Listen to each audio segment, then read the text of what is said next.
presenter for today, Mr.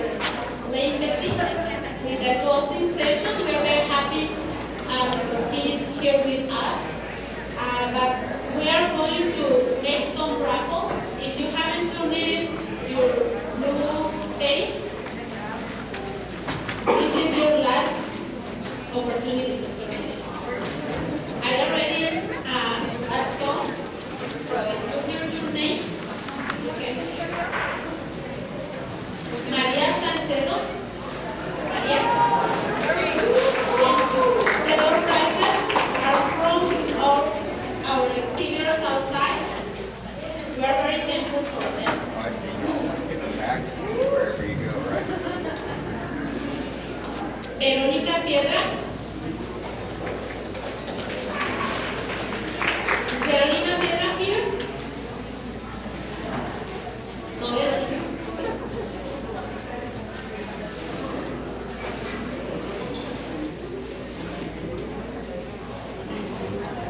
Alma Flores.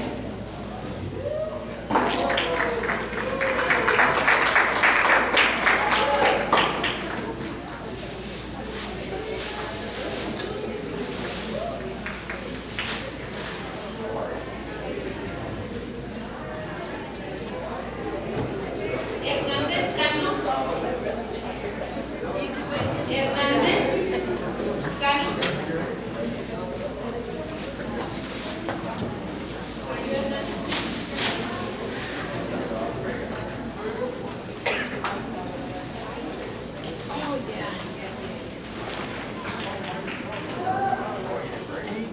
Yes.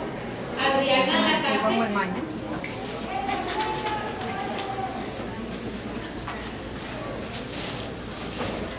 Different pose. Want a different pose? Wanda Matos. No. I need to go. Wanda. Ready? Gloria Olivas. All right. Thank you again. Thank you so much. Thank you. Gloria.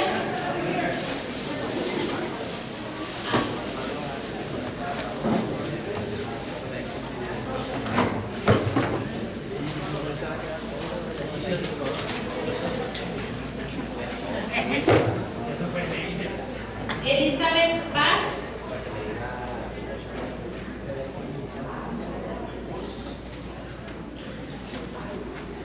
Pero aplaudan para que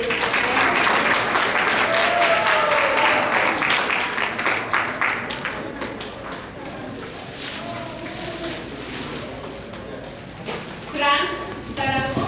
Frank.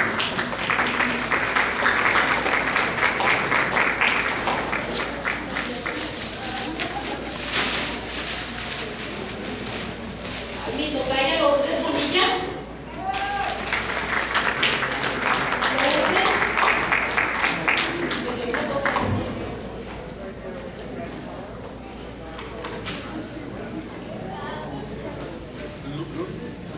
Rosy Pacheco.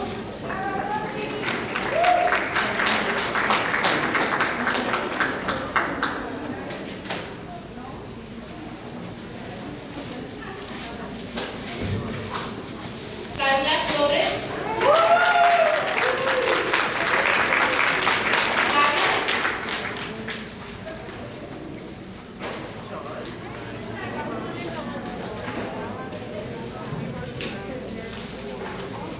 María Hernández.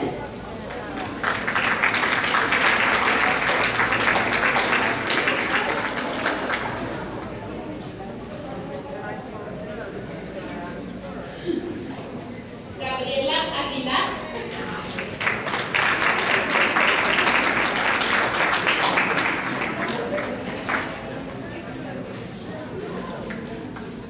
Berenice Palma.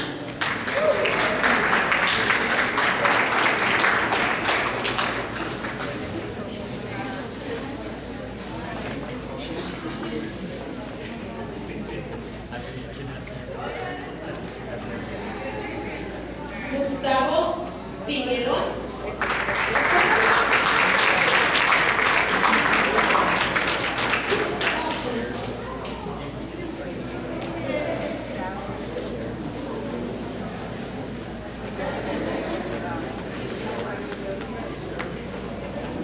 Julia Mendoza.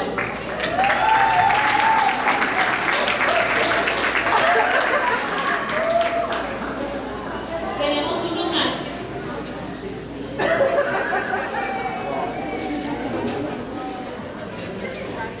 Julia Naya.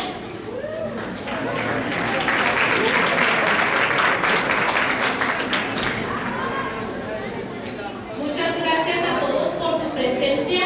Estamos muy contentos y muy agradecidos porque ustedes se tomaron un sábado completo para estar con nosotros. We are very happy because you take your Saturday to be here learning about all the disabilities. All the topics were related to any disability at any age. And we are very happy. We hope to see you next year, 2024. It will be our 35th annual symposium for you all. And we are very happy for the collaboration with Region 19 with a very group, all of our sponsors. And I don't know if you want to say something. Yeah, I want to thank you guys for coming. It means a lot to us that you guys came up with Saturday to join us. We hope that you can join us next year. The celebration will be big and better because we will be celebrating 35 years. Now I do want to hand it over to Dr. Layne Pethick. You guys are going to love him. He's amazing. He's funny. He's going to make you get up and move and laugh and all those good things. Just give it up for Dr. Layne Pethick.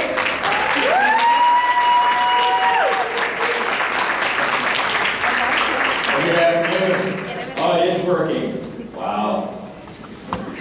Really? You're going to stare at me like that already? It'll be awkward. I always tell people, anytime they say El Paso and can you come, the answer is always, yep. So, it's funny because people back in the Dallas area don't quite understand how you all do business in this area. Because it's like for them to get even 10 parents out to something like this would be a feat. And I'm like, oh, in El Paso, somebody just has to whisper to somebody else, hey, there's a parent thing, and there's like 100 of them that show up at the door. And so I tell people I like coming out here just because of, well, I was in San Antonio for 15 years, and you in San Antonio have the same type of feeling to it, family. And you take care of each other, and you do things the way we need to, and I think that's why I come out. It's not that way everywhere I go. So I get to talk to you today, round out the day for the next hour, talking about topics for you parents. All parents. Welcome to our lives, correct? How many of you are a parent? Raise your hand. Woo! Been there, done that, got that t-shirt. Yes, indeed. So we're going to talk about some things today. I'm going to go fast and furious for some of it. But I just wanted to come and talk to you about the different things that we need to be aware of as parents. I will also tell you, as a parent myself, we have to know what we're doing when we're doing it. And when we know better, we do better. I think that's the big thing with parents is doing better when we know better. Even though sometimes we find out it's not going to be easy. So I will share with you, part of the session I'm going to give to you today is going to be about, it's almost like a therapy session. It's a free, like 10, 15-minute therapy session for everybody in here. But what it's going to do is teach you how behavior actually works. I'm that person in the world, I am done. I am done with us doing things backwards. We need to know what we're doing. Parents, you need to know how behavior works in the brain. And that you can't just give me a Skittle to get rid of my behavior. That's not how that works. There's got to be an understanding of what we do. So we're going to go through lots of information. And so here it is. The first thing we need to do is we've got to celebrate who we are. We are parents. I am a single dad. I raised my 2 children by myself. They are now 29 and 27. And I think I was successful because they don't call for money. So there you go. I got remarried over COVID because when you're quarantined, what else are you going to do? And so I have 3 stepkids, and I now have a brother-in-law who is severe on the spectrum. And I am shocked at this point from the fact that I haven't got a phone call from my mother-in-law. Because every time I travel, within 24 to 48 hours, I end up getting a phone call to talk to him because he's losing his ever-loving mind for something. And all I hear in the background is, she'll call me, and I hear in the background, "Why did you call the enforcer?" That's his nickname for me. And so I tell people it's interesting because him and I have an understanding. Yeah, that's not your autism, you're kind of being a jerk. Parents, you need to understand, quit letting them use their disability for a reason to act just the way they act sometimes. It's okay, we all have those moments, so do they. And sometimes I gotta call them on it. That's not your autism, quit using that as your excuse to misbehave. No. Heck, even if it is your autism and you're misbehaving, we've got some stuff to teach you. Because that doesn't fly. And so that's now you see why I'm nicknamed the enforcer with him. Because I do not budge. And I will tell you honestly right now, we've had to put him in the hospital because he attacked my mother-in-law and my wife, and he has hurt them both. So we deal with this a lot. And I don't mess. It doesn't matter what it is that people want to call you. You are a human being, you have a human brain, and we're going to make sure we get you where you need to be so you're ready for what the world has. And that's the way I roll, and that's how I run things. And I tell people, it doesn't matter my disability. I still can learn. I learned how to misbehave. I can learn how to behave.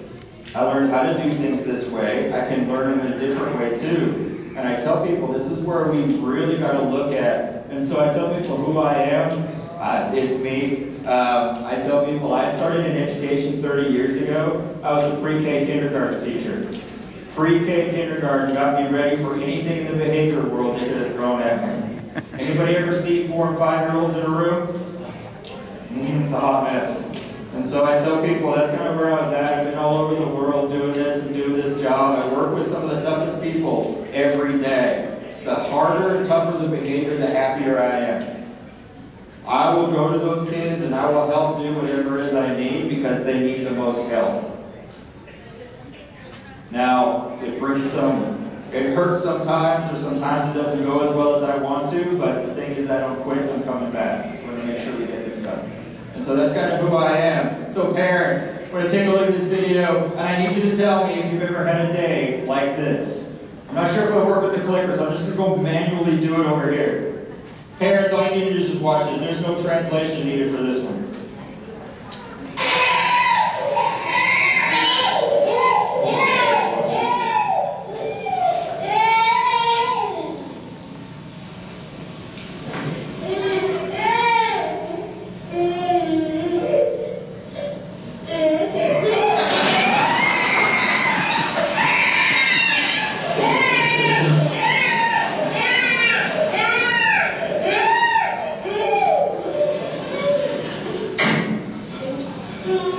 I like how the dog just walks along.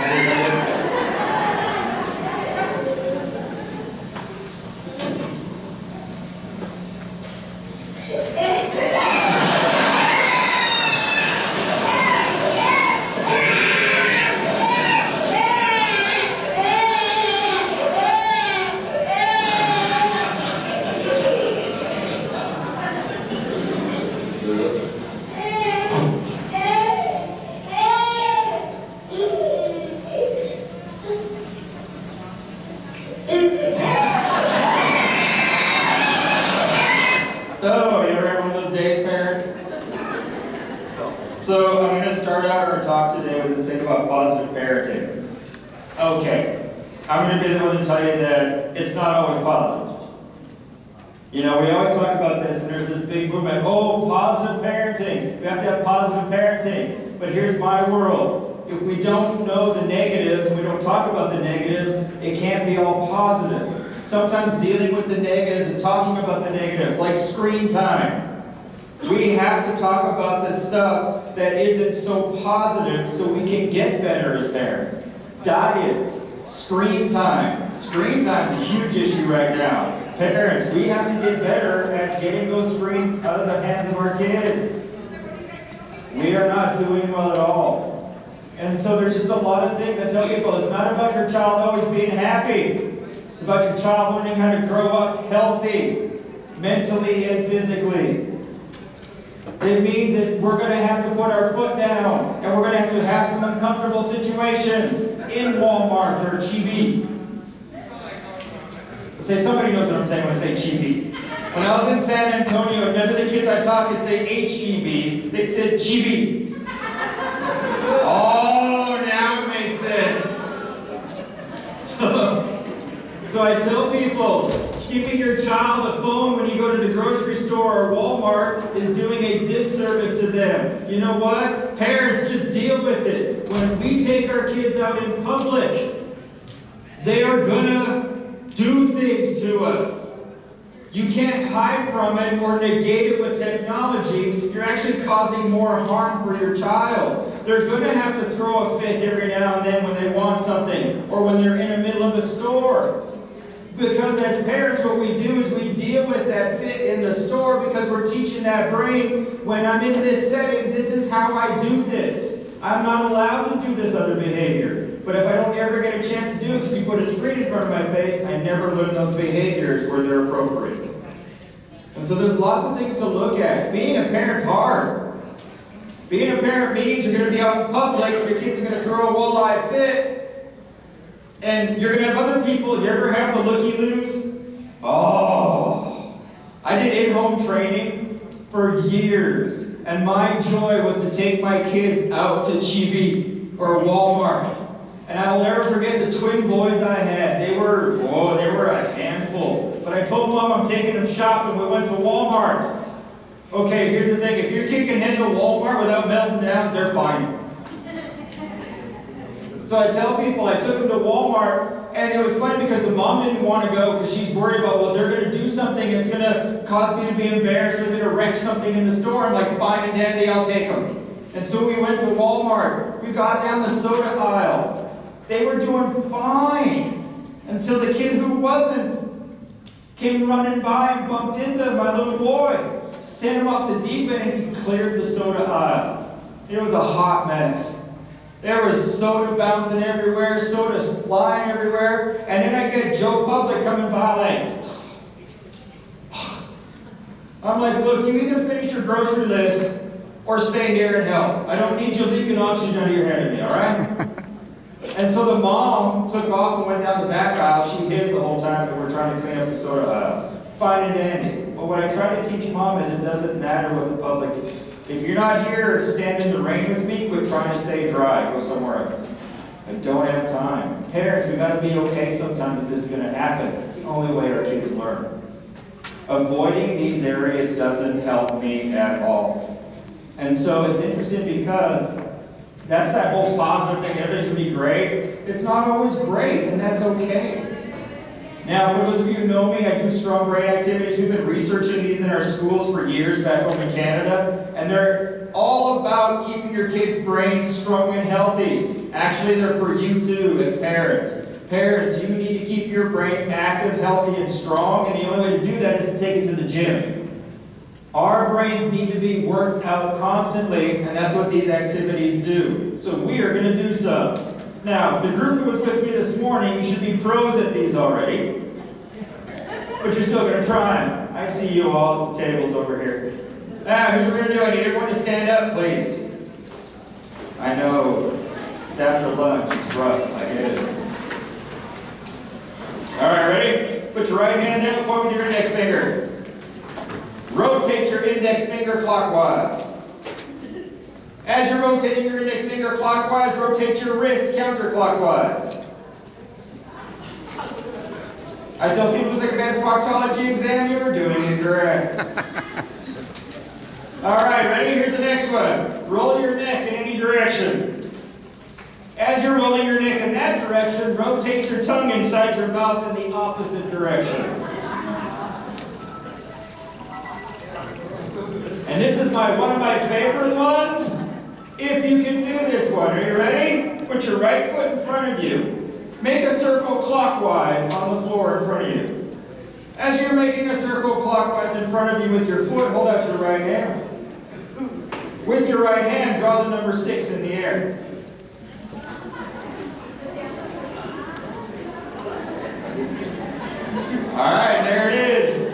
just took your brain to the gym. If I could put you in the brain scan machine, your brain would be lit up like a Christmas tree, which is what we needed to do several times a day to keep my brain strong so I can learn, so I can process all kinds of stuff. So, we're going to do some of those throughout the day, but parents, I'm going to talk to you about how do we keep our children's brains developed, keeping development going, and keeping my brain strong up until I'm through adolescence, which parents, by the way, adolescence goes to age 22. So they're still adolescents in college if they decide to go to college.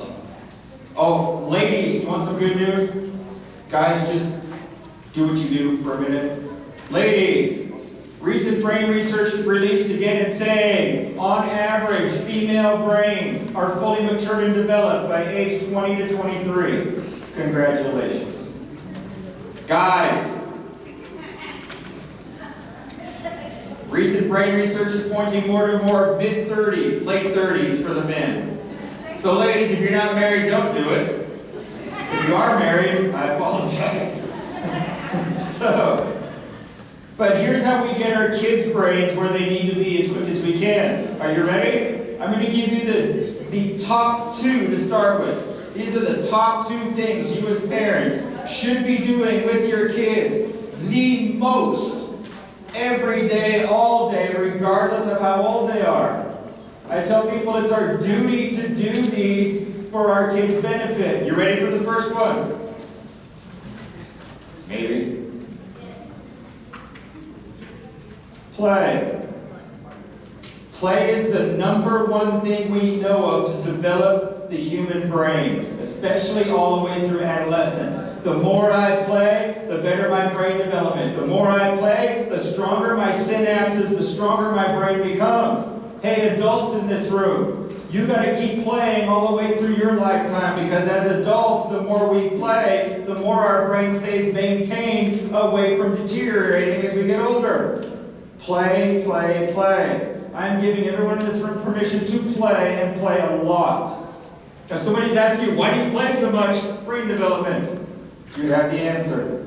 The next thing we need to look at is this. Oh, see, I'm too far away. Gee, I gotta run. Hold up. See where the reach is. There it is. Like, you're in. So, nature, being outside. I'm going through these fairly quickly because I've done these with some people before.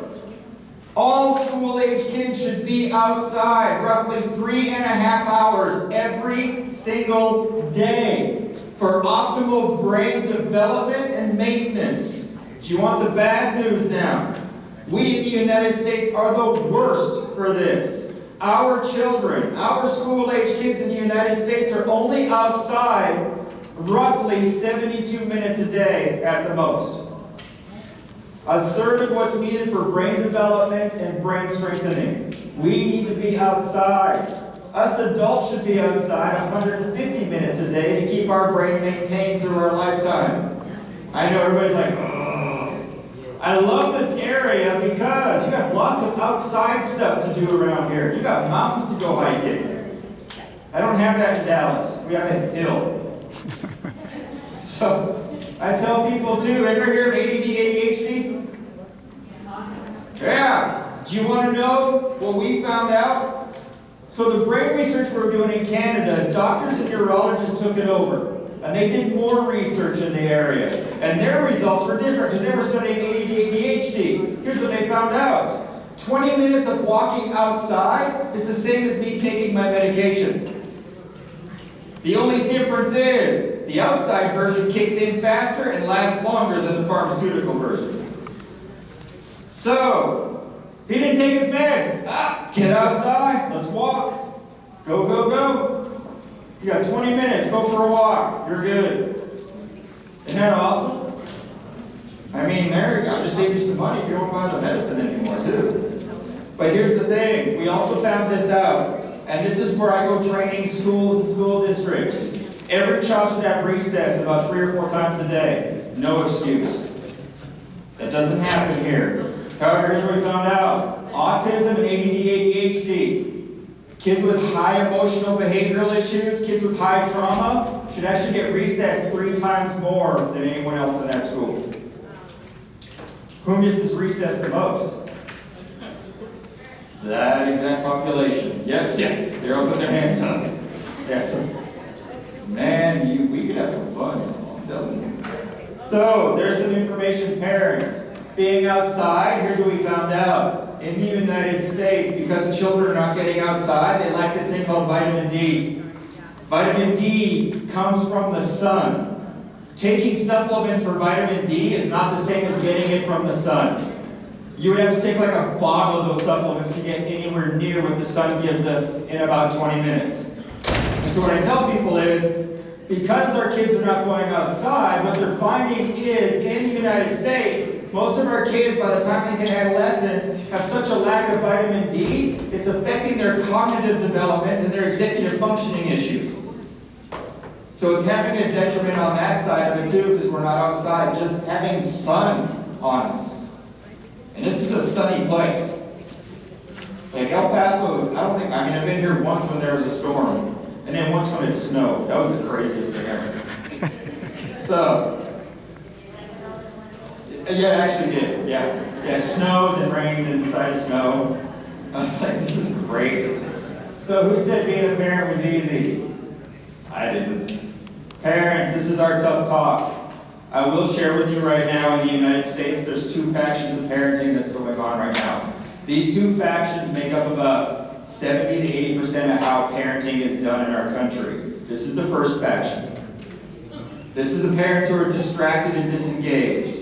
They're not genuinely open and talking to their kids. They're too busy on their technologies, they're too busy at work. They miss the opportunity to talk to their kids. We go shopping, I put you in a shopping cart, you get my phone.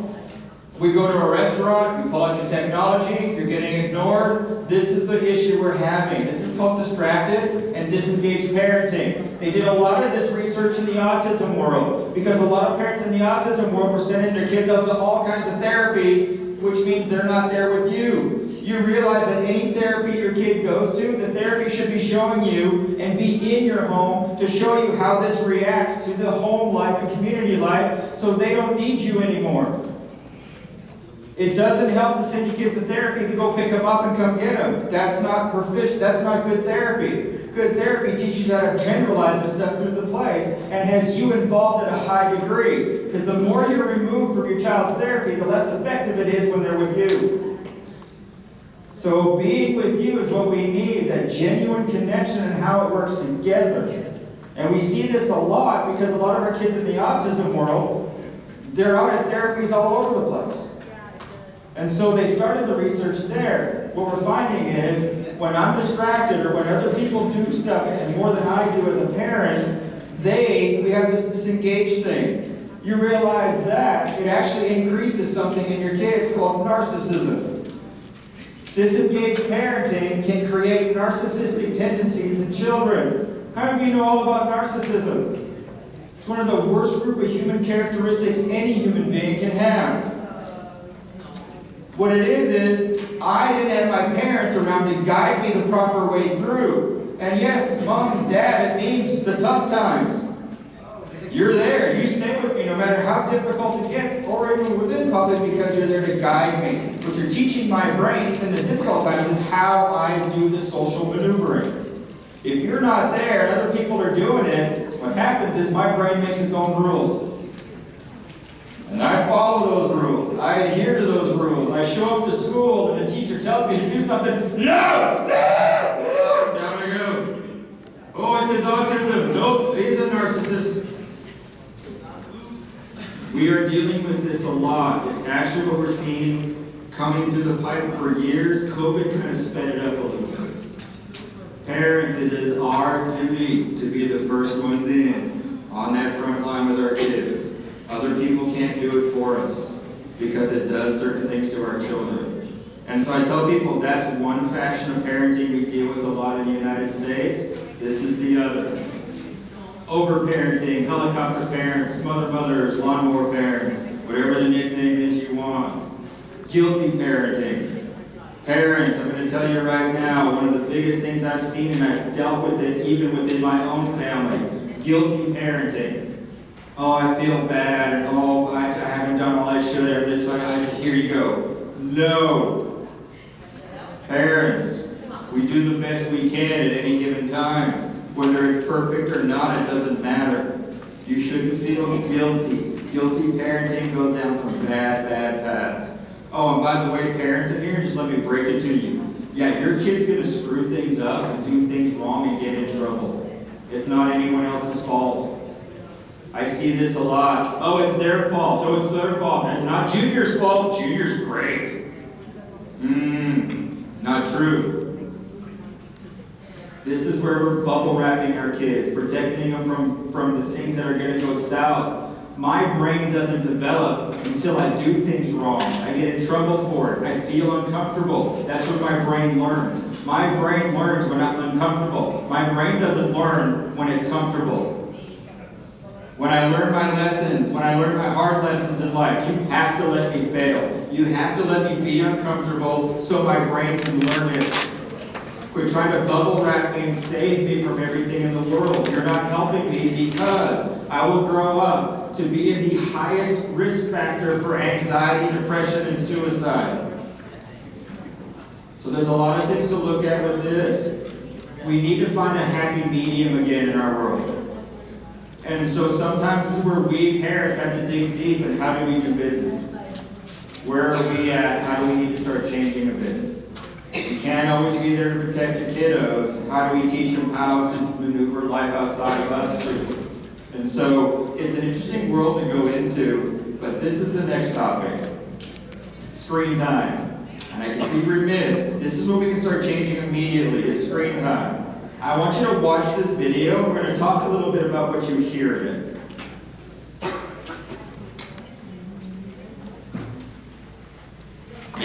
Owning a computerized device and us spending, on average, over 7 hours of screen time a day on technology, it obviously has an effect on society. But what about our brains? Here's some crazy ways that screen time is affecting your brain right now. Having trouble logging off the internet or quitting that video game? Research has shown dopamine, which is a hormone released in the brain for reward addiction, is released during gaming and internet use. This creates urges and cravings for gaming and internet use that are similar to the urges and cravings of drug addicts' brains. In recent brain scans, it is shown that gaming and internet use are seen just as or more rewarding as the feeling of cocaine. Although it is psychological addiction instead of substance addiction, internet and gaming both rewire the brain because they provide immediate rewards with very little effort. This causes your brain to say, I want more after every single use. With more and more use of the internet and gaming, they can create problems in the important frontal lobe, which governs the executive functions such as planning, prioritizing, organizing, and impulse control. Volume loss was also seen in the striatum, which is involved in the reward pathways and the suppression of socially unacceptable impulses. Another concerning result of internet and gaming addiction is an area known as the insula, which is involved in our capacity to develop empathy, compassion for others, and integrate physical signals with emotion. Ever find yourself on your phone in the middle of the night and taking forever to fall asleep? Studies have shown that because of the light from the cell phone, it mimics daytime and suppresses melatonin, which is a hormone used at night as a sleep signal for your body when darkness occurs. Just a few minutes of screen stimulation in the dark can delay melatonin release for up to several hours and desynchronizes the body's natural clock. The harmful effects from using your cell phone at night before bed can disrupt the natural body clock, can cause some hormone imbalances, can cause brain inflammation, lead to depression, and you're not preventing deep sleep, which is used to heal your body from all the damages it takes during the day. Another thing we see shattered by screen time is attention, loss in mental reserves, and overloads the sensory system. Research says that what is often the cause of explosive and aggressive behavior is poor focus. When attention suffers, so does the ability to process one's internal and external environment. So even little demands now become big ones because of depleting mental energy with high visuals and cognitive input, otherwise known as screen time. A temporary way that brain deals with the effects of too much screen time is to get angry, which boosts the brain's depleted reserves. So as an effect, meltdown becomes a coping mechanism for the brain when too many senses are flooding in from the environment as a result of damage of too much screen time. One concerning thing about screen time is that playing violent video games or watching violent TV shows hardens teens. Sure, the epic show of murder mystery and fun game of killing people is cool, but research shows that the more war, violence, and murder that we watch or interact with makes us more aggressive and less sympathetic towards other people in reality. One other effect is that when you are watching these shows and or playing these games, you are more likely to hurt yourself in the real world during stressful situations. Something else that scientists see as an effect of screen time is the reduction of physical activity, which can lead to weight gain and a less exposure of screen time. Research also shows that time in the outdoors, especially interacting with nature, can restore attention, lower stress, reduce aggression. So put your technology down and go outside. So as you can see, I tell people to start with, I love technology. Technology is awesome. It's neither good nor bad, it's how we use it. And in the United States, the national average for most of our school-age kids is about 8 hours a day in front of some sort of screen. The recommended rate for 6 and above is 2 hours a day for proper brain health. And so it's interesting because it's a conundrum we're stuck in. You can't go home and take your kids off the screen right away. You cut me cold turkey, within about 15, 20 minutes, I'm gonna have similar withdrawal symptoms as a crack addict. Yep. And here's a kicker. With screens and how much they provide, especially if it's on an iPad or a phone and it's like YouTube or cartoons and things like that, video games, there's so much input to the brain that when you stop it right away, you take me away from it, it's actually why I get mad. When the brain has that much input at one time, stopping it and putting the brakes on it right away causes my brain my brain can't stop that fast. So it doesn't stop. What it does is it gets angry, because anger induces a chemical reaction to refill back in all that input that I just had. That's why I'm getting angry when you take the screen away. It's the only way my brain can compensate for you putting the brakes on that much input at one time. It's interesting when you look at it. I tell parents, wherever your kids are at, start regaining a minute or two every other week or so. Start taking it away, distract me from it. Hey, come help me in the kitchen real quick. Just leave your iPad there, come help me in the kitchen. You can come back to it later. And then start with that. Start small, break me away small. If you want more ideas, just give me a call later on, because I can cover a million ways to do this for you. So, other research about giving it to me because my behavior's off the charts, giving me technology to help me regulate my emotion is actually going to cause me more damage as I get older. You gotta let me deal, I gotta have my little meltdown, and I gotta deal with this, and you gotta deal with it with me. Giving me an iPad and keep me quiet is going to make it worse down the road. It causes emotional dysregulation to occur as I get older also. And so we got to be careful with things like that. So I also have, not up here, not today, we also just finished some research on the autistic brain and technology. I'll break it to you gently. If I have autism, I should be kept as far away from screens as possible because of the way my brain is set up. I have it. If you want it, I can send it to you. Again, it's about how do we adjust it with what we have already. I am not the one telling you to cut your kids off cold turkey. That's going to disrupt your family structure. What you need to do is just how do we start getting them back a little bit more. So it's interesting stuff. This strong brain activity called the finger puzzle. You ready? Just hold up your hands. All right, what you're going to do is this. Just watch me. Just touch your thumb to every finger on both hands at the same time. Go as fast as you can. You realize these strong brain activities are just attempting it. You don't have to do them perfectly. Do them for about 10 seconds is all you need to do them for, and your brain gets taken to the gym. That's it. So that's an easy one and a simple one. It's also a good one to keep my behavior regulated, because my frontal lobe has to be engaged with this one. And if my frontal lobe gets engaged, it shuts my limbic system off right away. So then my behavior has to subside. So it's actually kind of fun. I had a lot of my kids, my tougher kids that I taught, they'd walk down the school hallways doing this. The school hallways were a hot mess for my kids. Especially high school, middle school hallways. It was just like, they have transition problems. No, because I walk down the hallway and I'm freaking out. So it's just a hallway. And we'd teach them how to do this. And I remember one of my principals at the high school, he's like, they can't walk down the hallway like that. You need to stop them. I'm like, you go ahead. I'm not doing it. Just make sure I'm far away from here when you do that, please. And so it's interesting, some of the things we do. So diet, I'm just going to give you a little quick synopsis on diet. I couldn't resist. It's like the greatest picture for diet ever. That dog is some serious, like, willpower. And so, gut-brain axis is a real thing. Everything we eat goes to our stomach, which is our second brain. Gets processed within 3 seconds, gets fed through your vagus nerve, and hits your brain first. Everything we eat goes directly to your brain first. Worst foods to eat? Anything that's processed. 90% of our diet right now in the country is processed. She's always got a comment over here. So I tell people this, here's the deal.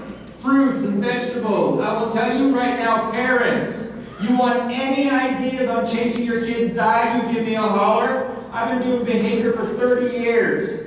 Changing diet is the hardest thing ever. Like, it is the hardest behavior for humans to change. I'll give you some good news though. Because, you know, we reward kids a lot with food, and it's like, oh, I'll give you a broccoli spear if you do it, just doesn't have the same effect. So I tell people, you want to introduce a food to your child's diet, decide what food it's going to be. They don't actually have to eat it. Do you know what they have to do? It's got to touch your tongue and your taste buds roughly 200 to 300 times, and your taste buds and tongue will get used to the texture and the flavor, and it'll be easier for me to eat. I don't actually have to eat the broccoli. Just make sure it touches my tongue somehow. Isn't that crazy? But the hard part for sometimes isn't you actually touch their tongue. Do not start with Brussels sprouts. I had one parent, she's like, I did Brussels sprouts. I'm like, that's like borderline child abuse. Don't do Brussels sprouts to start. That's terrible. You guys are getting nervous when I walk in a circuit hall. So, just some information you look at. Here's your free therapy session. This is important to me. Parents in here, I will ask this. I know it's the end of the day. I'm the last one to talk to you. You've had a lot of stuff today. You've already had lunch, which means that's another whammy against me keeping you awake. But here's the deal. For the next 10 to 15 minutes, promise me you'll give me your undivided attention. I will teach you how human behavior works. I will teach you what to look for with your kids when it comes to changing behavior. For my youth in here, even for my adults in here, this is all of our brains. This is where we got to get off the crazy train. This is not a disability thing. My brain has behavior because it's a human brain. Not an autistic brain, not an ADHD brain, not a brain with intellectual disability. My brain has behavior because it's human. We have to get our heads on this. I am in the world of, I'll tell you, there's no such thing as autistic behaviors. They have human behaviors for the same reasons we all have behavior. When we start delineating behavior off like that, there's almost this, well, it's okay because it's this. No, it's human behavior. And so I tell parents and everyone in this room, we all have something, correct?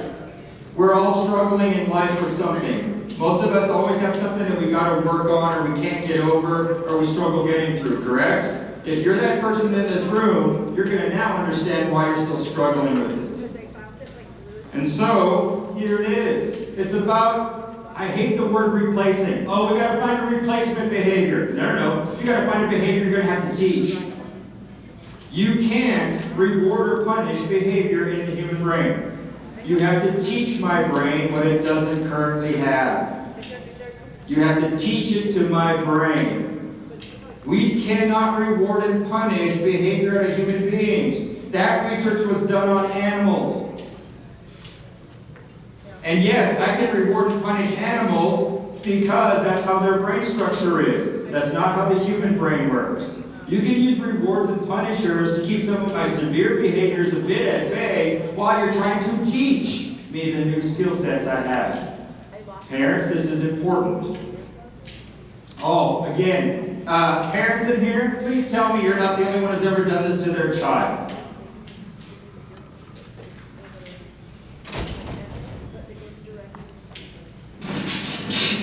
When you feel the first signs of a cold, use Vicks First Defense. It's a new microgel that attacks the cold virus before it has a chance to turn nasty.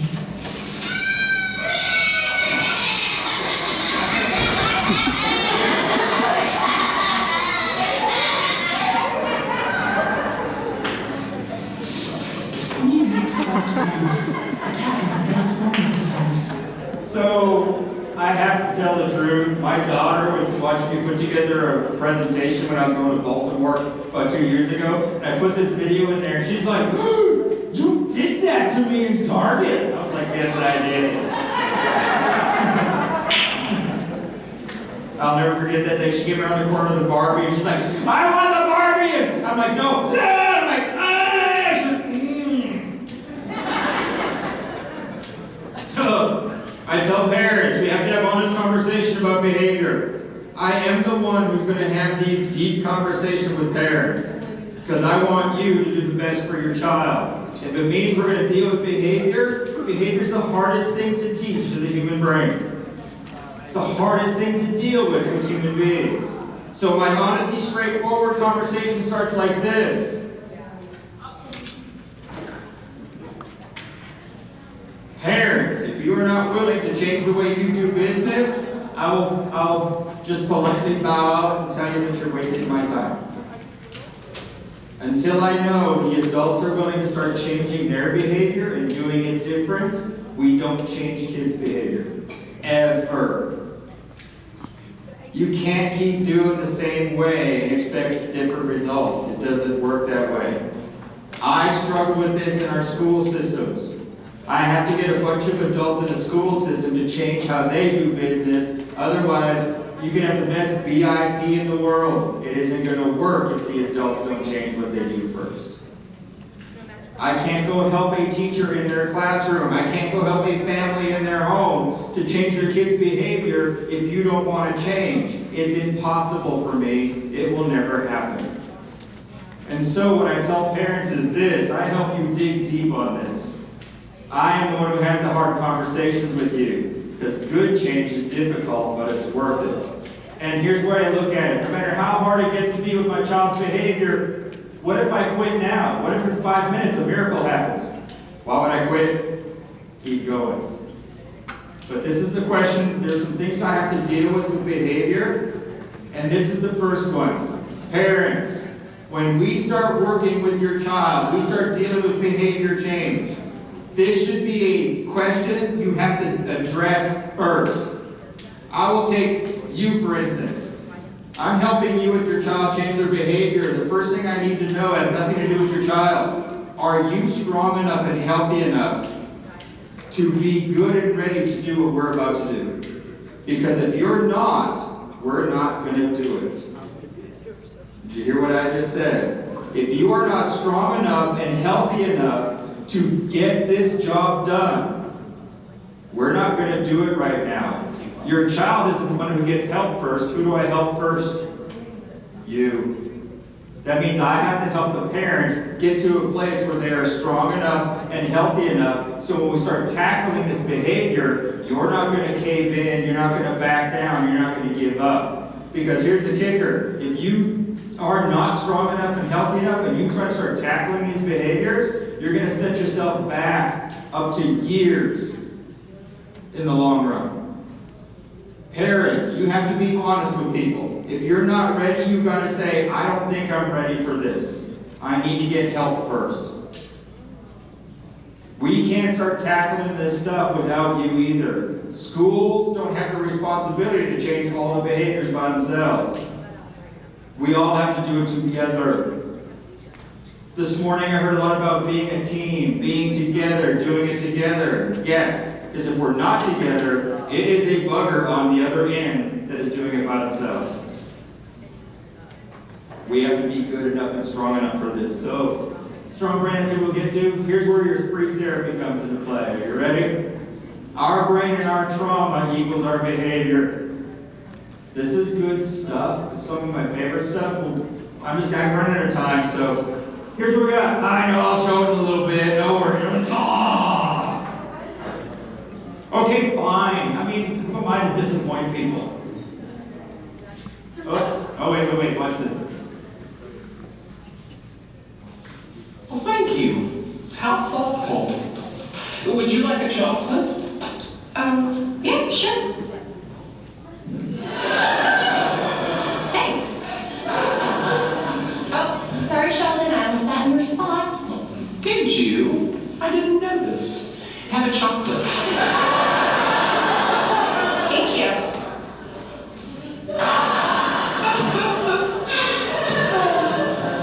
You're here a lot now. Oh, am I talking too much? I'm sorry. Sit. Thank you. Chocolate? Yes, please.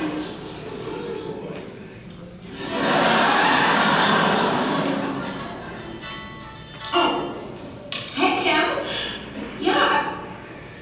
You know what? Hold on. Let me take this in the hall.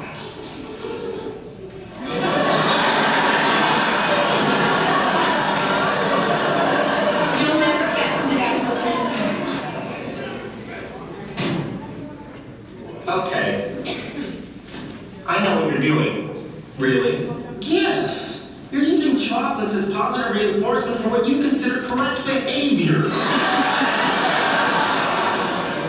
Very good. Chocolate?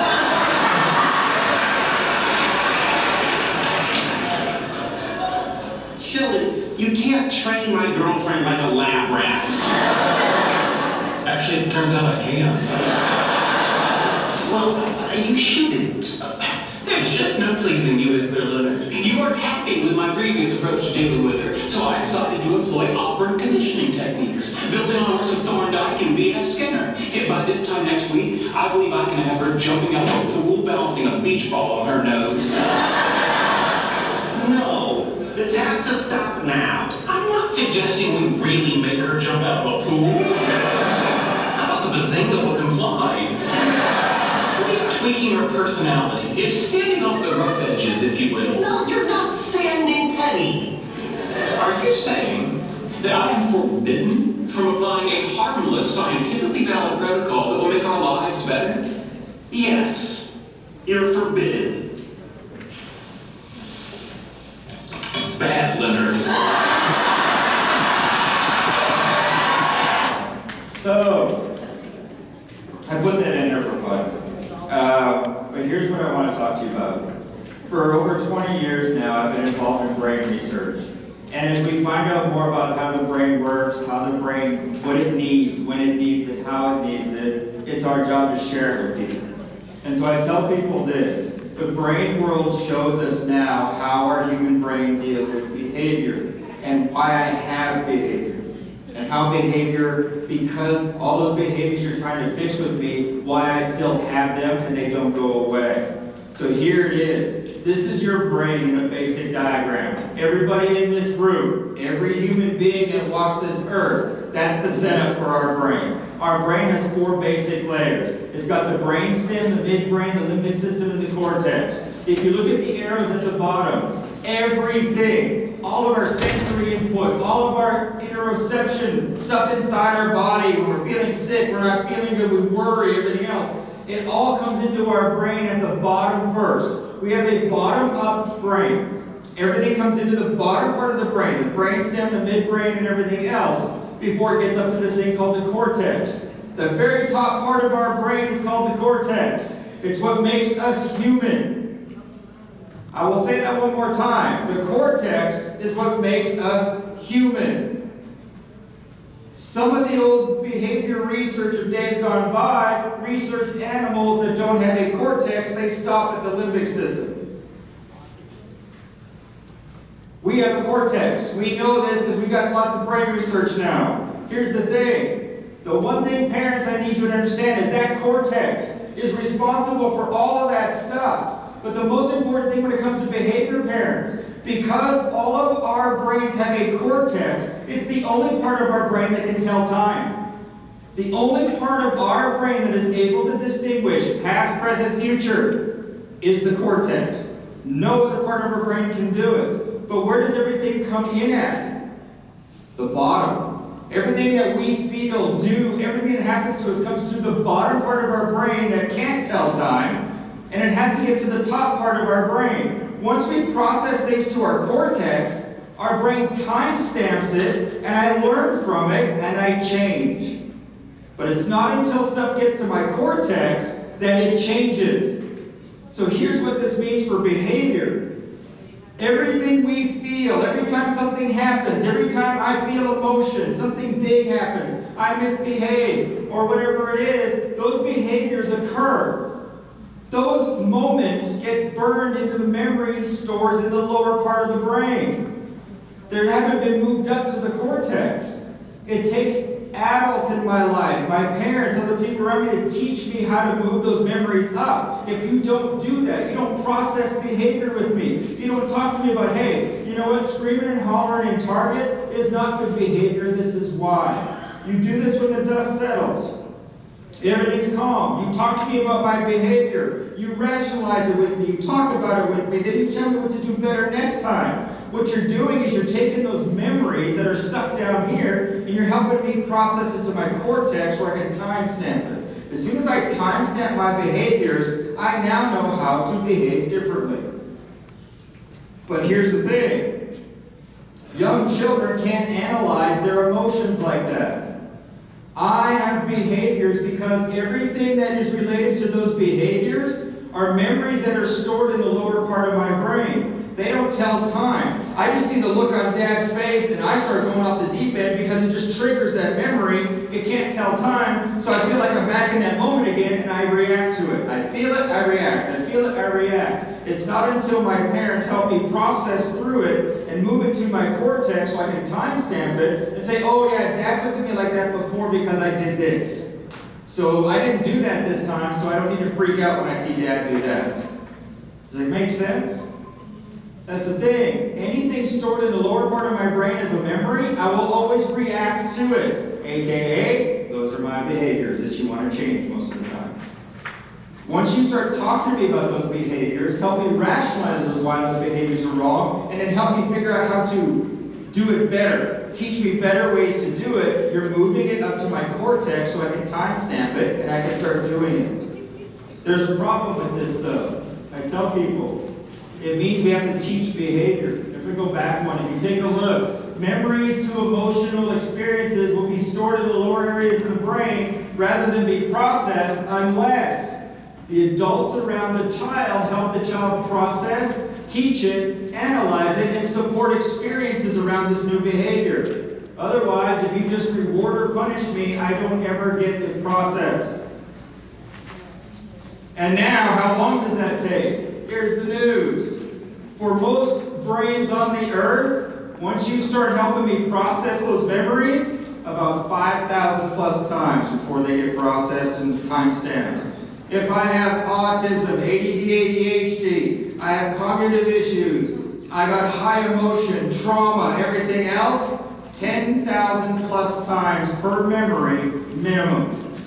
So all those behaviors that you're trying to work with your kiddo, that's a memory attached to that you're trying to change your process. You get started with, hey, you know what? Once the dust settles, like, hey, look, you know, you can't throw yourself on the floor and bang your head like that anymore because this, and this. Here's what we need you to do instead. Well, there's one. You got about 9,999 more times of working this through with me until I get it processed in my cortex the right way. Welcome to behavior.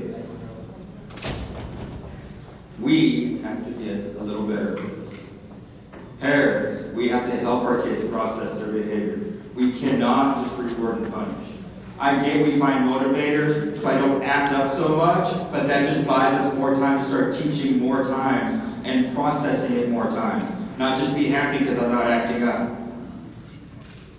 This is where behavior, we do this. Every adult in this room right now, if there's something in your life you still struggle with, you still can't get over it, it still kind of sends you on the deep end, that's because that memory is still locked in your lower brain and no one has helped you process it to your cortex. That's why people go to counseling. It's why you go to therapy. Counselors and therapists find those memories and help you process them so you can timestamp them in your cortex so you get better with it. I'm going to share with you right now, I've been doing this for 30 years.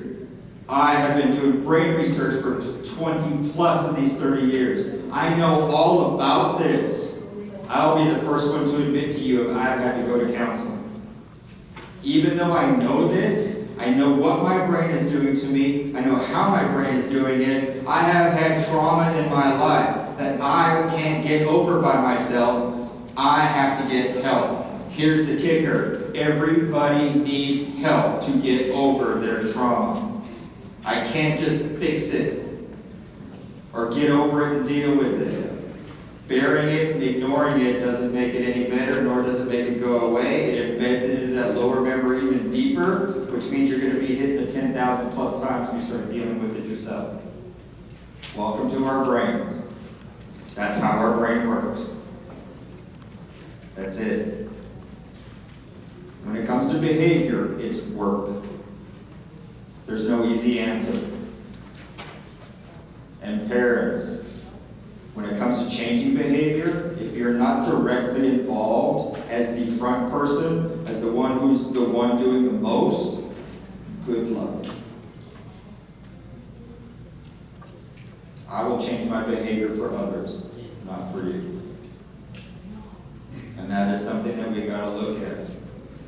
We have to look at our behavior and how it works. It's not an easy thing. Parents, that's what we do. It's how we earn our keep as parents. And so as we finish off, I know I'm running out of time. Here's some things you can do at home to end off on some fun notes. Jigsaw puzzles are awesome. Do jigsaw puzzles, do all kinds of stuff. You guys will get copies of all this, so don't worry about it. I'm going to go through it fairly quick because I don't have time. Play cards. Oh, playing cards is one of the best behavior interventions we know of too. Play lots of cards. Uno. Where's my friend who brought up Uno earlier today because I left it out? That'd be you. Yeah, Uno. Yes. So, do words. Learn new words constantly. Find new vocabulary words. Have fun with it. Music, music, music. Let your kids listen to music. Be involved in music. Music is phenomenal for brains. It's awesome. New way, new you. You can look at all this stuff. I'm going to jump ahead to my last thing up here because I know I'm totally out of time. I have a quote to share with all my parents. Here's my quote. Are you ready? It's not up there. Here it is. Parents, all of our children enter this world looking like their parents. They leave this world looking like their decisions. It's up to us to make sure we're making the good decisions through life. So I tell people, as we end off today, we don't have time for all this stuff because I know I'm on a time crunch. You guys are ready to go home because you've had a long day, but we're not done yet. We're going to finish off the day by everyone just standing up real quick, please. There's one last thing you need to know about a brain activity. It's vitally important. And I don't care if you like to dance or not. It's about thinking about it and moving with it. And it is this. You dance in life like no one's watching. So here's what we're going to do. My friends this morning got to do this. You get to kind of hang out again. Go find someone who looks awkward and just kind of dance with them a little bit. If you just want to move your fingers, move your fingers. You dance how you want to dance, but this is to make your brain happy. Are you ready? All right. Just let your brain be happy to end the day. Forever worship you. I haven't even started into dancing. It's fantastic. I can only imagine. Get ready.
give us a thank you to Dr. Layne Pethick. Thank you.